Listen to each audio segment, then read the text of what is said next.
Hi, I'm Kevin. I've been asked to put a Husqvarna Automower through its paces for the summer and see how it copes with my family of 3 children and all the rubbish that they leave lying around the garden.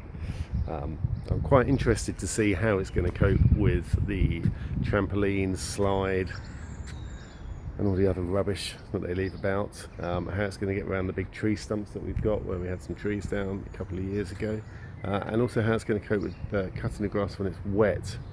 Can I schedule it? Not sure if I can have it coming out and running around the garden cutting the grass while the kids are here, although the idea of it chasing them around the garden is quite appealing. Today's the day of the install, so I'll ask a few questions while they're putting it in, and we'll see how we get on.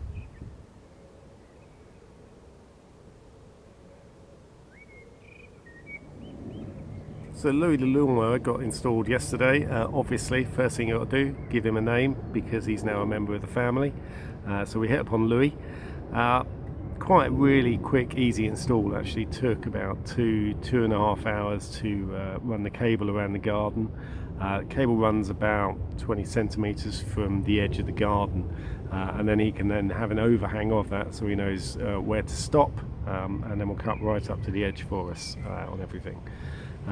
Really easy install. The cable's currently sort of sitting on top of the grass, but it's pegged down at regular intervals, so there's no danger of tripping over it or anything like that.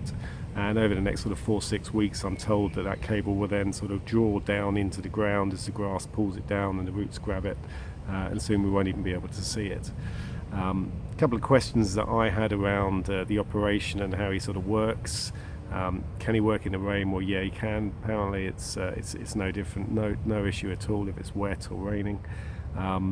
Quite happy with sort of most of the toys. We've got sort of cables so that he knows where the trampoline is and where the swing is and everything, so that he doesn't bump into them.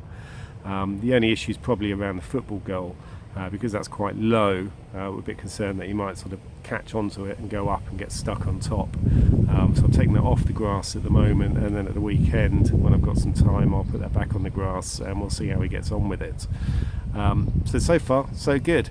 It runs on a cycle, so I can set the time for when he comes in and out. Currently he's on a 24-hour cycle, and as you can see at the moment he's off merrily cutting the grass for me in the background. What we'll probably do is adjust that down to sort of a 12-hour cycle, so he can sort of start at 8 in the evening, come out at 8, finish at 8 in the morning. So he does the 12 hours when we're not really out in the garden, and then when the kids are out during the day, then he can be parked up and charging. Otherwise, absolutely loving having him here. It's a thing of beauty just to watch him sort of trotting around the garden. The way that it works is completely random, so he will just continually bounce all around the garden, and working on the principle of bouncing everywhere. Eventually then the grass will all get cut, and because he's constantly cutting the grass, one thing they have said to me is that it's good for your sort of weeds and things, because the weeds never really get a chance to get established. So it said over time the grass will improve a lot, or certainly should improve a lot, because the weeds will all die back because they never get a chance to grow properly. So yeah, great, easy install, no trouble at all. Loving having Louis here helping us out with the grass cutting, and we'll report back over the next few weeks as to how he's going on. If you've got anything you want to know, ask me in the comments, and if you want to like the video, that would be great. Thanks.